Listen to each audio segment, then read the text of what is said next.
আসসালামু আলাইকুম। এখানে একজন বোন জানতে চাচ্ছেন পুরুষ আর মহিলাদের জন্য নামাজ পড়ার নিয়মটা কি এক, আর হানাফি এবং শাফিদের নামাজের নিয়মে কি পার্থক্য? বোন, আপনি প্রশ্ন করলেন যে নামাজ পড়ার নিয়মটা পুরুষ আর মহিলাদের ক্ষেত্রে এক কিনা, শাফি আর হানাফির ক্ষেত্রে এক কিনা। আমাদের নবীজি মুহাম্মদ সাল্লাল্লাহু আলাইহি ওয়াসাল্লাম বলেছেন, এটা আছে সহিহ বুখারীতে খণ্ড নম্বর 1। নবীজি বলেছেন, নামাজ পড়ো যেভাবে আমাকে পড়তে দেখেছো। নবীজি এটা বলেননি যে মহিলারা একভাবে নামাজ পড়বে, পুরুষরা আরেকভাবে নামাজ পড়বে। আরেকটা হাদিস, এটা হচ্ছে সহিহ বুখারী খণ্ড 1 বুক অব সালাহ, যে সাহাবিয়াগণ পুরুষদের মতো করে নামাজ পড়তেন। পুরুষ আর মহিলাদের নামাজ পড়ার জন্য আলাদা কোনো নিয়ম নেই। নামাজ পড়বেন সেভাবে যেভাবে নবীজি পড়তেন, সে আপনি পুরুষ হন বা মহিলা হন। আমি জানি বাজারে এরকম কিছু বই পাওয়া যায়, ইন্ডিয়া সহ সারা পৃথিবীতেই বিভিন্ন মতবাদের লোকজন বলে মহিলাদের জন্য নামাজ পড়ার নিয়মটা আলাদা আর পুরুষদের নামাজ পড়ার নিয়ম আলাদা। এরকম কোনো হাদিস নেই। ইসলাম সম্পর্কে যদি কিছু বলেন, সেখানে কোরআন বা সহিহ হাদিসের রেফারেন্স থাকতে হবে। সব সময় কোরআন এবং সহিহ হাদিস। তাহলে যখন রেফারেন্স দেবেন যে কোনো বিশেষজ্ঞ হোক, পৃথিবীর সবচেয়ে বড় বিশেষজ্ঞ, যদি তিনি কিছু বলেন প্রমাণ থাকতে হবে। কোরআন এবং সহিহ হাদিস প্রমাণ দেখাতে হবে। প্রমাণ পেশ করো ইন কুনতুম সাদিকিন। এমন কোনো হাদিস নেই বা কোরআনের আয়াত নেই যেটা বলছে যে নামাজ পড়ার নিয়মটা পুরুষ এবং মহিলাদের আলাদা। আমি জানি অনেক বিশেষজ্ঞ নিজস্ব দৃষ্টিভঙ্গি থেকে বলে থাকেন যেহেতু মহিলাদের নিরাপত্তা দরকার, তারা আলাদাভাবে নামাজ পড়বে। এটা হচ্ছে তাদের দৃষ্টিভঙ্গি, কিন্তু নবীজি কখনো বলেননি নামাজ পড়বো যেভাবে নবীজি পড়তেন। এবারে হানাফি এবং শাফি মাযহাবে নামাজের নিয়ম সম্পর্কে বলি। আমি জানি এদের মধ্যে কিছু পার্থক্য আছে। হানাফিরা নামাজের সময় হাত বাঁধে নাভির নিচে, শাফিরা হাত বাঁধে বুকের উপরে, তারা তাকবীর দেয়, আমিন শব্দটা জোরে বলে। এখানেও আগের উত্তরটাই। সহিহ বুখারী, নবীজি বলেছেন খণ্ড নম্বর 1 বুক অব সালাহ, নামাজ পড়ো যেভাবে আমাকে পড়তে দেখেছো। আর এই চারজন ইমাম, ইমাম শাফি, ইমাম আহমেদ ইবনে হাম্বল, ইমাম আবু হানিফা, ইমাম মালিক, এই চারজন বিখ্যাত ইমামই বলেছেন যদি দেখো আমার কোনো ফতোয়া আল্লাহ এবং রাসূলের বিরুদ্ধে যাচ্ছে, ফতোয়া দেওয়ালে ছুঁড়ে মারো। আমি জানি আবু হানিফা রাদিয়াল্লাহু আনহু বিখ্যাত বিশেষজ্ঞ, তাকে শ্রদ্ধা করি, ভালোবাসি। মানুষে বলে যে তিনি বলেছেন যখন তোমরা নামাজ পড়বে নাভির নিচে হাত বাঁধবে। আবু দাউদে একটা হাদিস আছে, আবু দাউদ খণ্ড নম্বর 1 বুক অব সালাহ, বলা হয়েছে নবীজি নামাজের সময় নাভির নিচে হাত বাঁধতেন। তবে এটা জয়ীফ হাদিস। ঠিক এর পরের হাদিসটাই বলছে, যেটা সহিহ হাদিস, যে নবীজি হাত বাঁধতেন নাভির উপরে। আরো সহিহ হাদিস আছে সহিহ ইবনে খুজাইমা, যেটা বলছে নবীজি হাত বাঁধতেন বুকের উপরে। সহিহ হাদিস যখন বলছে নবীজি বুকের উপর হাত বাঁধতেন, নাভির নিচের হাদিসটা জয়ীফ।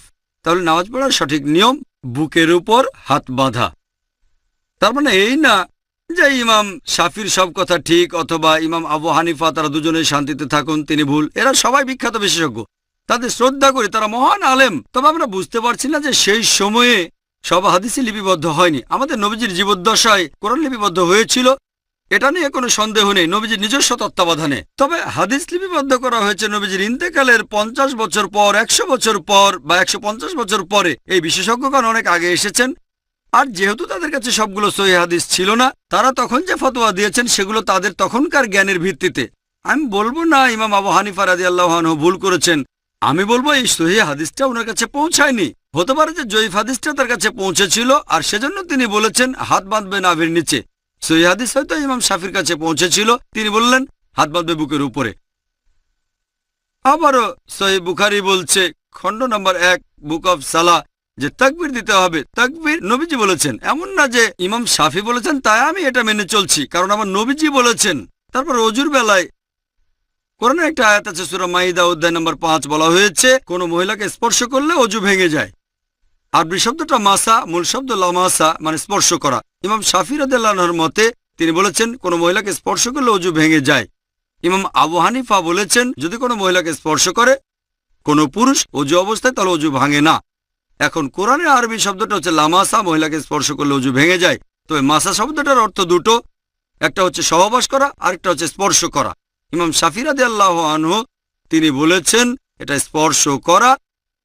ইমাম আবু হানিফা তিনি ধরে নিয়েছেন সহবাস করা। এখানে তাদের মতটা আলাদা। তবে যদি সুন্নান আবু দাউদ পড়েন খণ্ড নম্বর 1, এখানে বলা হয়েছে যে হযরত আয়েশা রাদিয়াল্লাহু আনহা নবীজি অজু থাকা অবস্থায় তাকে চুমু দিলেন, তারপর নবীজি আবার অজু না করে নামাজ পড়তে চলে গেলেন। আরেকটা হাদিস আছে সহিহ বুখারীতে বুক অব সালাহ খণ্ড নম্বর 1, হযরত আয়েশা ঘুমাচ্ছিলেন, নবীজি তার পা সরিয়ে নামাজ পড়লেন। এটাই প্রমাণ করে যে স্পর্শ করলে অজু ভেঙে যায় না। এখানে আবু হানিফা রাদিয়াল্লাহু আনহু ঠিক বলেছেন, আর ইমাম শাফি, আমি বলবো না তিনি ভুল করেছেন ইচ্ছাকৃতভাবে, হাদিসটা ওনার কাছে পৌঁছায়নি। সবাই বিখ্যাত বিশেষজ্ঞ, আর তারা বলেছেন দেখো যদি আমার কোনো ফতোয়া আল্লাহ এবং রাসূলের বিরুদ্ধে যাচ্ছে, তোমরা আমার ফতোয়া দেওয়ালে ছুঁড়ে মারো। আমি তাই বলবো, আমি একজন পাক্কা হানাফি। আমি ডক্টর জাকির নায়েক একজন পাক্কা হানাফি। কেন?